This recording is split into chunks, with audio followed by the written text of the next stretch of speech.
Bonjour à toutes et à tous, bienvenue dans cette nouvelle vidéo. Aujourd'hui, je fais une vidéo qui sera en rapport avec la vidéo précédente sur la théorie du monotropisme. C'est-à-dire que je vais vous présenter un test que j'ai trouvé sur internet en faisant mes recherches justement, qui reprend les termes du monotropisme de la théorie. Les questions sont orientées autour justement de ce concept-là. Et je le rappelle, le monotropisme, la théorie du monotropisme, c'est une théorie qui décrit l'expérience des personnes autistes d'une manière dépathologisante, c'est-à-dire que on va moins se concentrer sur les termes médicaux, mais on va plutôt parler, de l'expérience des personnes. C'est une théorie qui décrit un petit peu mieux les caractéristiques et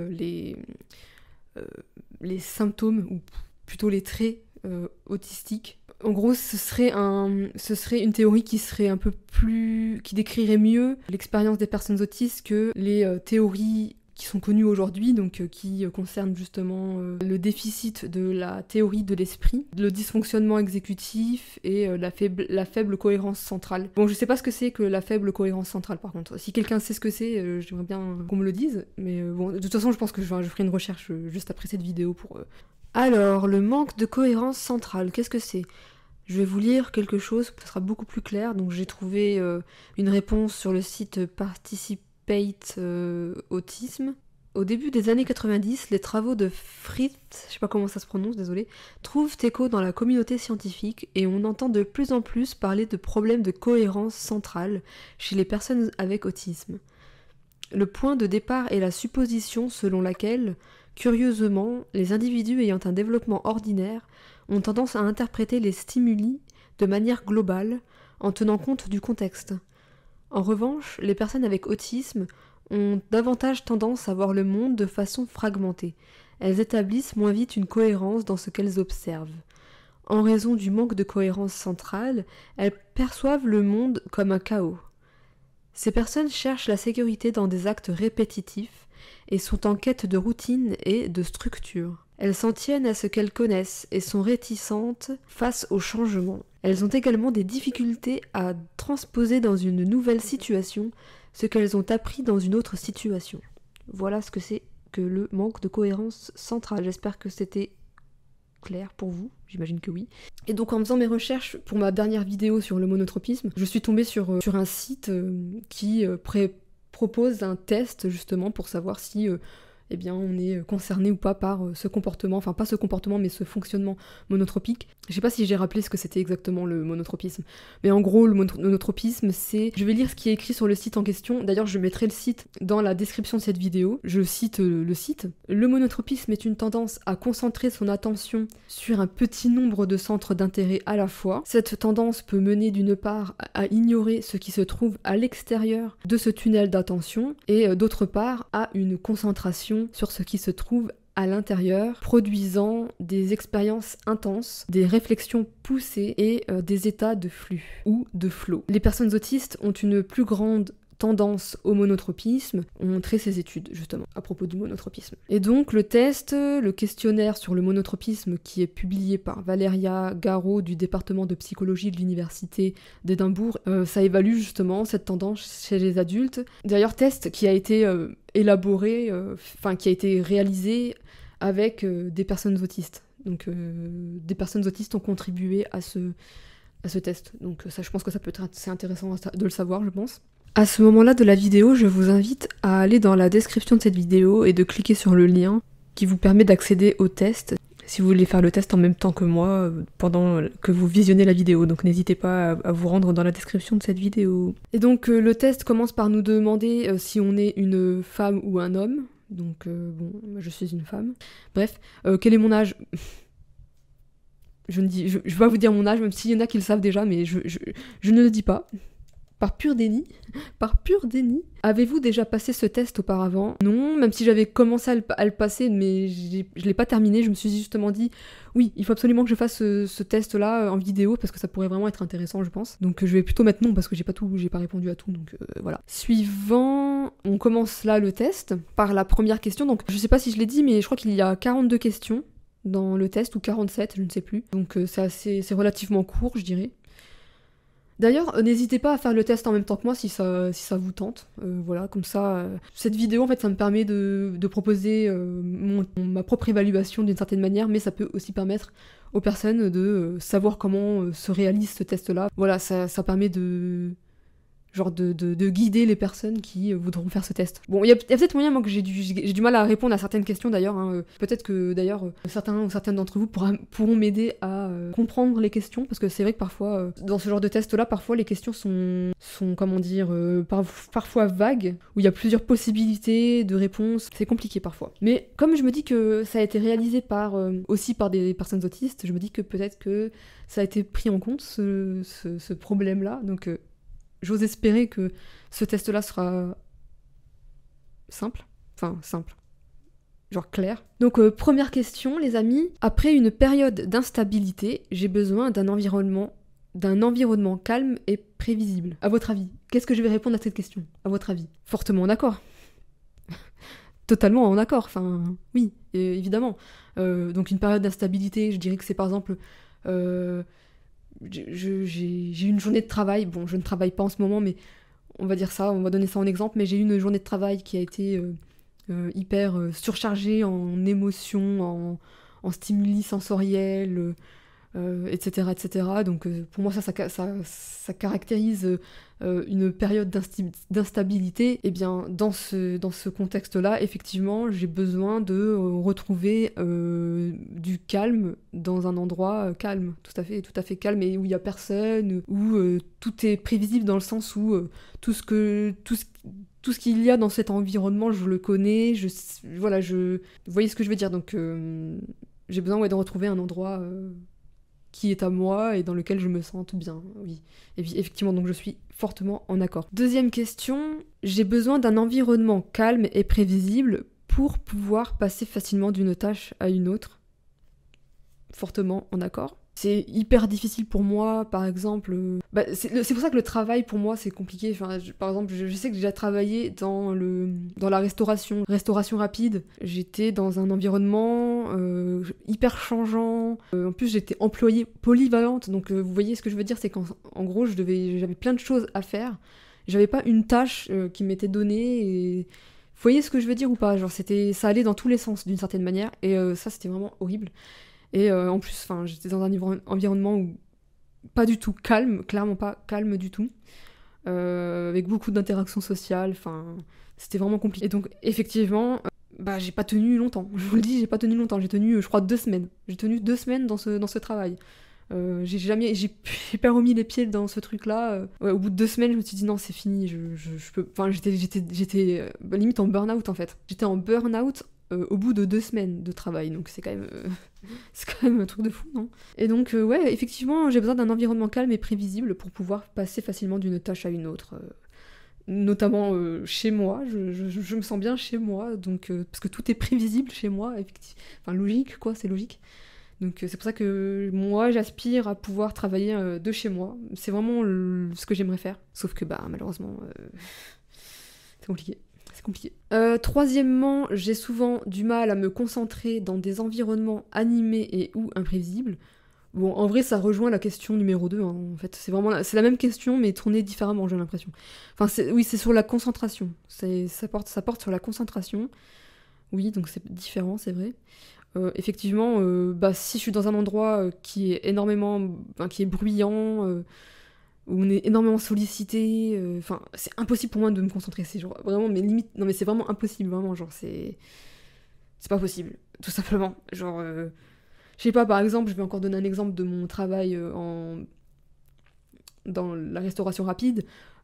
Genre c'était un truc de milkshake, désolé, j'ai du mal à parler, à articuler, mais en gros voilà, je devais genre il y avait des recettes, il y avait plein de recettes, il y avait plein de combinaisons, fallait les apprendre par cœur déjà aussi, donc ça j'avais un peu du mal, j'avoue. Même si, on dit que les autistes ont beaucoup de mémoire, mais c'est pas forcément le cas, voilà, bref. Et puis bon, j'avais pas le temps, voilà, de vraiment tout apprendre, et justement, du coup, comme j'étais hyper sollicitée, c'était difficile pour moi de me concentrer sur comment je dois composer les milkshakes. Enfin, je mettais énormément de temps avant de bien être sûre d'avoir mis tous les ingrédients dans ce milkshake en question. Enfin, du coup, c'était hyper stressant, vraiment. Et du coup, j'étais lente. J'étais considérée comme lente, bref. Bon, là, je m'écarte un peu du sujet, mais effectivement, pour me concentrer, j'ai besoin d'un environnement qui soit peu animé et qui soit pas imprévisible. Voilà, faut que ça soit tout à fait... faut que ça soit calme, quoi, tout simplement. Bref, du coup, je suis fortement en accord. J'ai grave du mal à me concentrer dans des environnements animés et ou imprévisibles. 4e question. Je reste saisie lorsque mon attention est interrompue de façon soudaine et inattendue. Genre, je reste saisie. Est-ce que ça veut dire je reste, genre, comme en inertie? Ou genre je suis complètement en freeze? Genre je suis complètement figée sur place? Enfin, moi, je le comprends comme ça. Genre, si je suis dans une tâche... Par exemple, là, si je suis en train de faire des vidéos. Si là, il y avait mon conjoint, il n'est pas là d'ailleurs, mais si il était là et qu'il venait m'interrompre, eh bien, effectivement, je serais complètement presque tétanisée. Bon, c'est peut-être pas le mot, mais je serais complètement... genre, je serais... Je sais pas comment dire, c'est très bizarre. Je serais en mode freeze, je serais là en mode... Je sais pas, est-ce que vous voyez ce que je veux dire? Je sais pas comment expliquer. Donc j'aurais tendance à dire que oui, en accord. Je vais mettre en accord... Bah en fait, je suis fortement en accord en fait. Enfin, genre, ça va me faire bugger et je vais avoir du mal à me remettre dans cette tâche en question, justement. Donc je suis fortement en accord pour cette question. Je reste saisie lorsque mon attention est interrompue de façon soudaine et inattendue. 5e, il est pénible d'être interrompu de façon inattendue dans une activité dans laquelle je suis engagée. Bon, bah ça rejoint la question numéro 4 de toute façon, donc oui, il est carrément pénible, enfin oui, c'est chiant de fou, enfin je sais pas si c'est le mot, mais oui, c'est désagréable au plus haut point, vraiment, d'être interrompu dans une tâche de manière inattendue, quand on est dans une activité dans laquelle on est ultra engagé, mais vraiment, on est vraiment focalisé dessus, enfin on est dans un état de flow comme c'était dit dans la théorie justement. Ouais, c'est hyper désagréable, on se sent, je sais pas, tiré de quelque chose dans lequel on était tellement bien, enfin, je sais pas comment expliquer. On va répondre. Oui, effectivement, c'est vraiment pénible, enfin, en tout cas en ce qui me concerne, c'est très pénible. Pour moi, le fait d'être interrompu dans une activité dans laquelle j'étais engagée, et ce de manière inattendue. Donc je suis fortement d'accord. Parfois je me dis, ouais putain, mais t'es pas objectif dans ta manière de répondre aux questions et tout. Parfois je me dis, parce que ouais, c'est bizarre quand même, tu réponds tout le temps fortement en accord, est-ce que t'es pas en train de te leurrer et tout. Vous voyez ce que je veux dire? Est-ce que ça vous fait ça, vous, quand vous répondez à des questionnaires comme ça? Est-ce que vous vous dites, ouais, mais c'est chiant, parce que je suis toujours dans l'absolu, vous voyez ou pas? Trop bizarre. Mais pourtant, c'est la vérité, genre, je peux que répondre ça, c'est... Puis je pense que justement, il faut répondre avec... instinctivement, tu vois, genre, je pense. C'est ce que je fais en répondant à ce test. 6e question, je trouve rarement inconfortable de maintenir simultanément un contact visuel et de tenir une conversation verbale avec une autre personne. Fortement en désaccord, en fait. Je suis désolée, j'arrive pas à être mesurée, enfin... Parce que c'est vrai, je suis désolée, c'est hyper compliqué. Peut-être que je vais peut-être y arriver avec des astuces, des stratégies. Genre, par exemple, je vais regarder... Je vais pas regarder dans les yeux, mais je vais... je sais pas, je vais regarder la bouche, en général. Je vais regarder la bouche. Enfin, en tout cas, je vais pas regarder dans les yeux. Je vais essayer de me concentrer ailleurs que sur les yeux, et là, peut-être, ça peut m'aider à réussir à peu près à tenir une conversation avec une personne. Mais, par contre, si tu me mets le masque, pendant la période de la pandémie, là, avec les masques, c'était vraiment la merde, mais vraiment, c'était horrible. Du coup, je pouvais plus me concentrer, enfin, je voyais juste les yeux, du coup, c'était grave horrible. Bref. Et du coup, je répondrai à cette question fortement en désaccord. Non, je ne trouve pas rarement inconfortable de maintenir simultanément un contact visuel et de tenir une conversation verbale avec une autre personne. Je trouve ça hyper inconfortable, au contraire. 7e question, je remarque souvent des détails que les autres ne remarquent pas. En fait, je vais me mettre en... Je sais pas, ni en accord ni en désaccord. Vous savez pourquoi? Parce que j'ai le double truc là, j'ai TDAH et autisme. C'est-à-dire qu'il y a des moments où, oui, effectivement, je remarque des choses que les gens ne remarquent pas, comme des sons, comme des détails dans un film, ou dans... Genre, il y a des moments oui, il y a des moments non. Voilà. Donc c'est pour ça que je vais mettre ni en accord ni en désaccord, parce que de toute façon, je pense que la confrontation des deux, TDAH et autisme, ça fait que ça complique les choses. C'est difficile de déterminer, justement, du coup. Enfin, le TDAH, justement, c'est manquer des détails, justement, parfois. Et au contraire, l'autisme, c'est justement être à l'affût, justement, des détails, justement. Et donc, en fait, j'ai des moments où je suis plus TDAH et des moments où je suis plus autiste, entre guillemets. Enfin, je sais pas si c'est très très clair ce que je dis, mais peut-être que certains comprendront. Si jamais vous pouvez éclaircir ma pensée, n'hésitez pas. Passons maintenant à la 8e question, qui est: l'engagement dans une activité qui m'intéresse réduit souvent mon niveau d'anxiété. Effectivement, là, je suis en train de faire ma vidéo YouTube. Ouais, clairement, là, mon niveau d'anxiété, il est tout en bas. Genre, je suis hyper bien, je suis trop contente. Donc, effectivement, je ne peux que abonder en ce sens. Oui, effectivement, l'engagement dans une activité qui m'intéresse réduit drastiquement et souvent mon niveau d'anxiété. Quand je suis engagée dans mon intérêt spécifique qui est le dessin, enfin, un de mes intérêts spécifiques qui est le dessin, bah clairement là je suis bien. Sauf que, bon, parfois c'est vrai que quand j'arrive pas à obtenir un résultat, quand je dessine ou quoi, ou quand je suis engagée dans un intérêt spécifique qui m'intéresse et tout, bah en fait ça peut aussi parfois me causer de l'anxiété, en fait, justement. Je pense que du coup, ouais, je suis quand même fortement d'accord, parce qu'en général ça me procure quand même du bien-être. Passons maintenant à la 9e question. Je trouve les interactions sociales plus confortables si elles portent sur un sujet qui m'intéresse. Je mets en accord, je vais pas mettre fortement en accord parce que ça me stresse quand même de parler de mes intérêts ou des choses qui m'intéressent, parce que justement j'ai peur de mal en parler, ou j'ai peur de dire de la merde sur les sujets qui m'intéressent, donc j'ai un peu du mal en fait. Donc je vais mettre ni en accord ni en désaccord. J'ai quand même peur de dire de la merde sur mes intérêts spécifiques, parce que pour moi c'est tellement précieux que effectivement j'ai du mal. Je peux en parler avec moi-même, avec facilité, avec mon conjoint par exemple, mais avec d'autres personnes, je sais pas, j'ai un peu du mal, vous voyez. Donc je vais plutôt mettre en accord plutôt. Je pense que c'est plus juste. On va passer maintenant à la 10e question, qui est: je suis souvent totalement concentrée sur les activités qui me passionnent au point de ne pas être conscient ou consciente des autres événements. Fallait que je vous prévienne à ce moment de la vidéo, le son bug, c'est le micro qui, je sais pas ce qui s'est passé, il s'est mis à bugger et le son est différent, donc j'espère que ça sera pas trop gênant, désolé. Les autres événements, c'est quoi les autres événements en vrai? C'est quoi exactement? Genre ce qui se passe à l'extérieur, ouais, ce qui se passe à l'extérieur, effectivement, quand je suis engagée, quand je suis engagée dans mes passions, effectivement, ce qu'il y a autour de moi n'existe plus vraiment. Enfin, mon conjoint va m'appeler pendant que je suis engagée dans un intérêt spécifique. Effectivement, je vais pas trop, j'ai pas le remarquer quoi. Ou je vais mettre du temps avant de réagir, genre. Vous voyez ce que je veux dire? Je sais pas si c'est vraiment ça. Est-ce que j'ai bien compris la question? J'espère. J'espère que j'ai bien compris la question, mais en vrai, je suis plutôt fortement en désaccord. Oui, fortement en accord, pardon. On va passer à la 11e question. Je peux devenir assez bon dans quelque chose, même si cela ne m'intéresse pas particulièrement.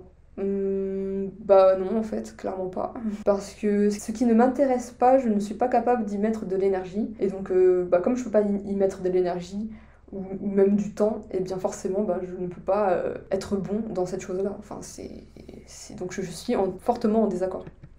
Passons maintenant à la 12e question. Je perds souvent la notion du temps lorsque je m'engage dans les activités qui me passionnent. Je suis fortement en accord, clairement. J'ai l'impression que le temps me défile plus vite. Et donc souvent je suis surprise par l'heure qu'il est quand je suis en train de dessiner. Genre le temps est suspendu quand je dessine ou quand je fais un truc que j'aime. Voilà. Et le retour à la réalité est compliqué parfois. Bref, on va passer à la question suivante. Donc la 13e question, qui est: j'évite parfois de parler parce que je ne peux pas prédire de manière fiable la réaction des autres, en particulier des inconnus. Je suis fortement en accord. Clairement, je suis fortement en accord. Et je pense que c'est même ça qui peut expliquer le mutisme sélectif que j'ai. Passons à la 14e question. J'ai tendance à faire des activités parce que je les trouve intéressantes, plutôt qu'en raison des attentes de la société. Et bien là, je dirais en accord. Je mets pas totalement en accord parce que je pense que le fait que je masque mon autisme, mon TDAH, tout ça, ça fait que parfois je vais me forcer à faire des choses que en fait j'ai pas forcément envie de faire en fait, et qui correspondent justement aux attentes de la société. Donc pas complètement encore débarrassée de ça. Donc oui, je mets en accord.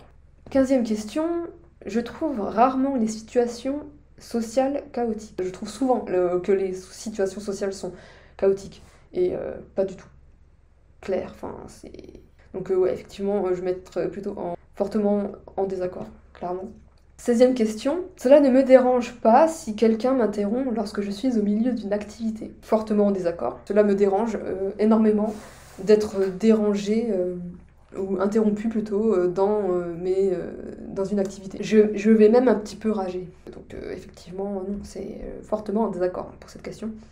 17e question. Lorsque je travaille sur quelque chose, je suis ouverte aux suggestions utiles.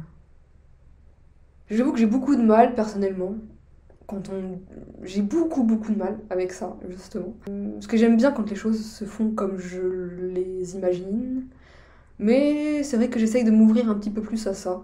Mais je dois bien reconnaître que c'est très compliqué. Je vais mettre ni en accord ni en désaccord pour cette question. 18e question. J'ai souvent du mal à changer de sujet après m'être engagée dans une activité pendant longtemps. Oui, fortement en accord. C'est passer d'une activité à une autre un peu. Oui, effectivement, quand je suis engagée dans un truc, j'ai du mal à switcher et aller à l'opposé, ou pas à l'opposé, mais genre faire autre chose tout à fait différent. Ouais, c'est très compliqué. Donc je mets fortement en accord. Question 19. Je m'engage souvent dans des activités qui me passionnent pour échapper à l'anxiété. Tout à fait en accord, fortement en accord. Question 20. Les routines sont une source importante de stabilité et de sécurité. Effectivement, je suis en total accord. Enfin, je vais mettre en accord parce que j'ai même envie de mettre ni en accord ni en désaccord par rapport au fait que j'ai un TDAH et que y a un conflit entre le TDAH et l'autisme par rapport à ça, justement. Donc je vais plutôt mettre ni en accord ni en désaccord. 21e question. Je gère l'incertitude en créant des routines. Ou j'essaye, en tout cas.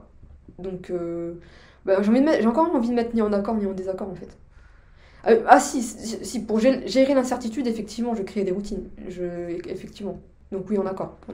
Bon, je vais pas m'étaler plus que ça sur cette question. Bon, apparemment, j'ai oublié la question 22, qui est « Je ressens souvent de l'anxiété par rapport aux choses sur lesquelles j'ai peu de certitude ». De mémoire, j'ai mis fortement en accord. Je répondrai ça, là, actuellement, donc je pense que j'ai répondu ça aussi, donc voilà. Donc désolée pour cet oubli. 23e question. Je trouve difficile de m'engager dans une activité qui ne m'intéresse pas, même si elle est importante. Fortement en accord. Tâche importante, c'est faire le ménage, déclarer ses impôts, etc., etc. Enfin, ce genre de choses. Oui, c'est hyper difficile de s'engager dans ça. 24e question. Je trouve souvent relaxant d'être stimulé, par exemple en gigotant, en me balançant. Fortement en accord. Pas besoin de s'étaler plus que ça sur ça. Passons à la question 25 qui est « Je suis généralement passionnée par quelques sujets seulement à un moment donné de ma vie ». Oui, ça c'est vrai. Donc c'est ce qu'on appelle les hyperfixations d'ailleurs. Mais Ah non, du coup j'ai mal compris la question je crois. Je suis généralement passionnée par quelques sujets seulement à un moment donné de ma vie. Non, du coup je suis en désaccord en fait. Enfin je suis en désaccord dans le sens où... Non, généralement je suis passionnée par des choses qui me passionnent toute ma vie en fait. Donc non, je suis totalement en désaccord. Enfin je suis fortement en désaccord en fait. Même s'il y a des trucs dont je suis passionnée, mais... Ouais, des hyperfixations quoi. Donc oui, je vais mettre en désaccord. 26e question. J'ai du mal à filtrer les sons lorsque je ne suis pas en train de faire quelque chose sur lequel je me concentre. J'ai du mal à filtrer les sons lorsque je ne suis pas en train de faire quelque chose sur lequel je me concentre. Lorsque je ne suis pas en train de faire quelque chose sur lequel je me concentre. Ah, j'ai du mal. Je mets en accord, mais je suis pas sûre. Genre, d'avoir bien répondu à la question. 27e question. Je dis généralement ce que je pense et rien de plus. Je dis généralement ce que je pense et rien de plus. En accord. Le plus généralement possible, je dis ce que je veux dire en fait, et je tergiverse pas. Mais après, il y a parfois des moments où j'ose pas, tu vois, quand même. Genre où j'ose pas m'affirmer, par exemple. Et donc là, j'aurais tendance parfois à ne pas, peut-être pas exprimer, ou ne rien dire en fait. Je voulais juste ne rien dire. Donc je sais pas si c'est... C'est pour ça que je mets en accord, parce que...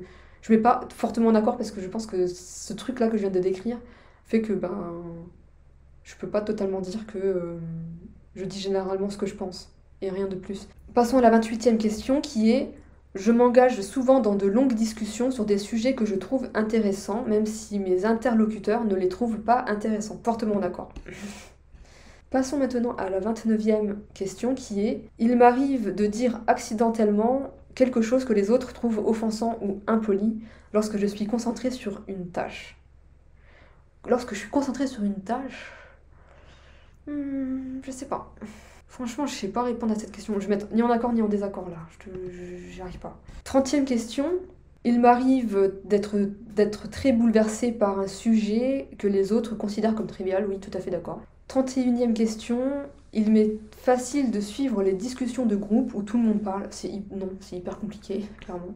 Donc je suis fortement en désaccord. Donc, d'ailleurs, c'est en général dans ce genre de... Enfin, je prends même pas part à ces discussions en général. Donc tellement c'est compliqué. 32e question. Souvent, lorsque je suis concentrée sur des activités, je ne remarque pas que j'ai soif ou que j'ai faim. Bah oui, je suis fortement en accord, hein, voilà. Et même au moment où c'est vraiment pressant, genre j'ai vraiment envie d'aller aux toilettes, ou j'ai vraiment super soif. Comme là, je me rends compte que j'ai soif de fou. Eh bien non, là je vais quand même rester focalisée sur mon truc, parce que juste le fait d'aller me chercher de l'eau, boire de l'eau, machin, eh ben ça va me déconcentrer et je vais avoir du mal à me remettre dans l'activité en question. Donc je vais continuer à souffrir. Vous voyez ce que je veux dire, hein, c'est complètement con. Enfin, c'est pas complètement con, ça fait partie d'un fonctionnement. C'est pas con, Faut que j'arrête de juger comme ça à chaque fois, c'est chiant. 33e question. Souvent, lorsque je suis concentrée sur des activités, je ne remarque pas que j'ai besoin d'aller aux toilettes. Bon, bah, j'en ai parlé juste avant, donc en vrai, ça rejoint la question précédente. Donc oui, je suis fortement en accord, clairement. 34e question. Lorsqu'il y a beaucoup d'informations à prendre en compte, j'ai souvent du mal à prendre une décision. Effectivement. Je suis en accord, fortement en accord. 35e question. Parfois, prendre une décision est si difficile que je suis physiquement figée. Oui, je suis fortement en accord. Donc, c'est justement ce qui s'est passé quand je suis restée dans des études qui concrètement, je savais intérieurement que c'était pas fait pour moi, mais je sais pas pourquoi, je suis restée figée dans ces études. Mais après, je pense que là, c'est autre chose, là. C'est autre chose. Ouais, c'est autre chose, parce que je pense que c'est sur l'instant T, là. C'est vraiment genre, là, tu dois prendre une décision, tu dois choisir entre telle ou telle chose, et comme c'est compliqué, tu restes figé. Mais genre, faut que je trouve un exemple, là. Faut que je trouve des exemples, mais j'arrive pas... Parce que je sais que je suis fortement en accord, enfin, ça, c'est certain. Mais j'arrive pas à trouver d'exemple, là. Ça m'énerve. Ça m'énerve. Donc, je vais quand même mettre neutre, je vais mettre pas ni en accord ni en désaccord, parce que j'ai du mal à répondre à la question, malheureusement. C'est parce qu'on arrive à la fin de la vidéo, là, et genre, ça fait bientôt 1 heure que je suis en train de filmer. Du coup, je suis un peu en souffrance, là, sur le coup. Parce que genre, j'ai les spots de lumière sur moi, là, c'est horrible. J'ai un peu du mal à me concentrer, pour le coup. 36e question. Il m'arrive de focaliser sur un incident pendant une longue période, plusieurs jours, après l'événement. Oui, clairement, oui, fortement d'accord. Ça, c'est ce qu'on appelle les ruminations, d'ailleurs. 37e question. Je deviens parfois très anxieux en pensant aux nombreuses situations possibles qui pourraient se produire lors d'un événement futur. Oui, effectivement, je suis en accord. Fortement d'accord pour cette question. 38e question.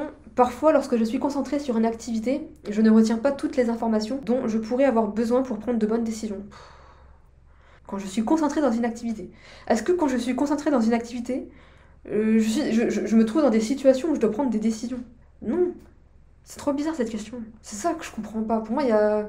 Genre quand je suis concentrée dans une activité, par exemple, je suis en train de dessiner, j'ai pas de décision à prendre, vous voyez ce que je veux dire? Est-ce que vous voyez ce que je veux dire? Pour moi, elle a pas de sens cette question. Je suis désolée. S'il y a quelqu'un qui comprend la question, qui comprend la question mieux que moi, j'aimerais bien un éclaircissement, parce que pour moi, là, je comprends pas. Je mets ni en accord ni en désaccord, parce que j'ai pas bien compris la question, personnellement. Passons maintenant à la 39e question, qui est... Les gens me disent que je fais une fixation sur les choses. Oui. Oui. 40e question. Je trouve un problème que je ne peux pas résoudre pénible et ou difficile à résoudre. Bah oui, totalement, en fait. 41e question. J'ai tendance à me sentir assez gênée à moins d'être profondément absorbée par une tâche. Bah en vrai, j'aurais tendance à dire en accord, en fait. Genre, quand je suis à fond dans un truc, je suis, oui, complètement apaisée. Enfin, je suis trop bien. Enfin, je suis... 42e question. Je suis souvent bloquée en pensant à toutes les possibilités qui pourraient résulter d'une décision. Je crois qu'on avait déjà eu une question comme ça, là, déjà. Effectivement, je suis fortement d'accord. C'est bon, c'est fini? Non. Ah non, il y a encore des questions. 43e question. Quand je m'intéresse à quelque chose, j'ai tendance à être passionnée. Oui, effectivement, je suis fortement d'accord. Voilà, on va pas aller plus loin que ça, parce que effectivement, c'est le cas. 44e question. Quand je m'intéresse à un sujet, j'aime apprendre tout ce que je peux sur ce sujet. Effectivement, fortement d'accord. Fortement d'accord, c'est ce qu'on appelle, on appelle un intérêt spécifique. Bref, oui, effectivement, c'est totalement... je suis totalement dans ce truc-là, effectivement. 45e question. Je suis toujours fascinée par beaucoup de choses qui m'intéressaient quand j'étais beaucoup plus jeune. Oui, donc le dessin, effectivement. Par beaucoup de choses, peut-être pas. Donc je vais mettre en accord, mais... Le dessin, effectivement, le chant, l'art, tout ça, effectivement. Oui, non, en accord. Je vais mettre en accord parce qu'il y a plein de choses que j'ai quand même abandonnées. Mais c'est parce que c'était des hyperfixations, du coup, c'est pour ça. Bref, compliqué. Donc je vais mettre en accord quand même.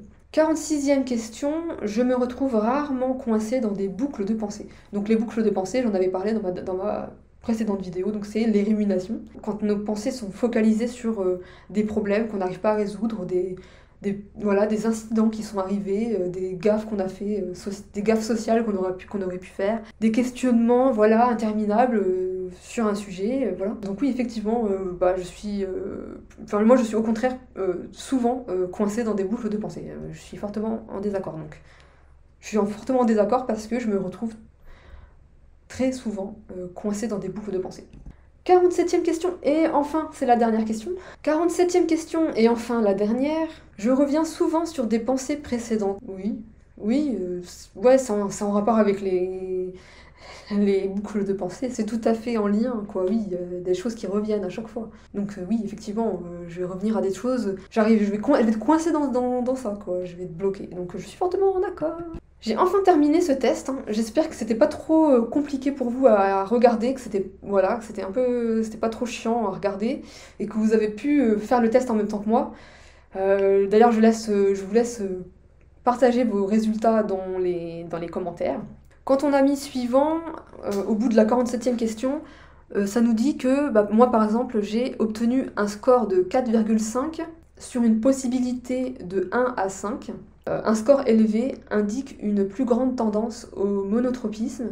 Selon la théorie du monotropisme, la différence cognitive entre les autistes et les non-autistes réside dans la façon de diriger l'attention qui est une ressource limitée. Les personnes autistes ont une plus grande tendance à avoir un nombre restreint d'intérêts qui sont fortement activés alors que celles qui ne sont pas autistes ont plutôt tendance à avoir des intérêts plus nombreux qui sont moins fortement activés. Tendance polytropique. Et aussi ils disent que les autistes ont tendance à être plus fortement attirés cognitivement et émotionnellement par leur centre d'intérêt, ce qui conduit à une expérience plus intense et rend difficile l'interaction avec des stimuli en dehors de leur tunnel d'attention. Comparez vos résultats.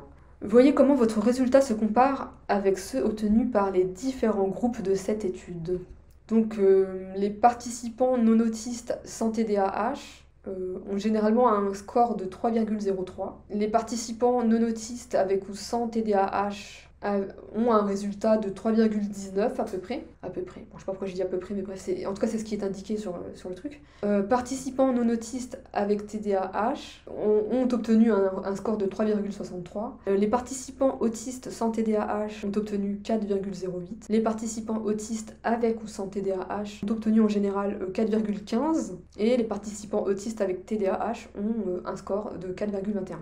Donc c'est tout à fait logique en fait mon score de 4,50. 4,5 parce que je fais partie des participants autistes avec TDAH, donc voilà, mon score est logique par rapport à ces résultats, justement. Fallait que je précise aussi que c'est un test, voilà, je pense qu'il faut pas le prendre comme un test, faut pas le prendre comme un test qui vous permet de vous diagnostiquer. C'est absolument pas ça, ça permet de vous donner des indications sur votre fonctionnement, justement en vue de vous faire diagnostiquer par la suite. Ça peut vous aider à comprendre votre fonctionnement et à pouvoir l'expliquer en face d'un professionnel du sujet, de l'autisme, du monotropisme, du TDAH, etc. Voyez, voilà, ça peut vous aider. En tout cas, ça c'est génial. Donc je vous recommande vivement, si vous êtes dans une situation où vous recherchez, vous vous demandez si vous êtes autiste ou pas, ou si vous avez un TDAH, ça peut aider de faire ce genre de test, voilà, tout simplement. Donc là, le test que j'ai fait... Oh merde, j'ai plus de batterie. Bon, je crois que je vais arrêter cette vidéo-là, malheureusement, je ne peux pas continuer étant donné que je n'ai plus de batterie. N'hésitez pas à vous abonner à la chaîne si vous n'êtes pas abonné encore, à laisser un commentaire parce que ça aide la vidéo à être référencée par l'algorithme. Et sur ces quelques mots, je vous dis à bientôt pour une prochaine vidéo. Salut!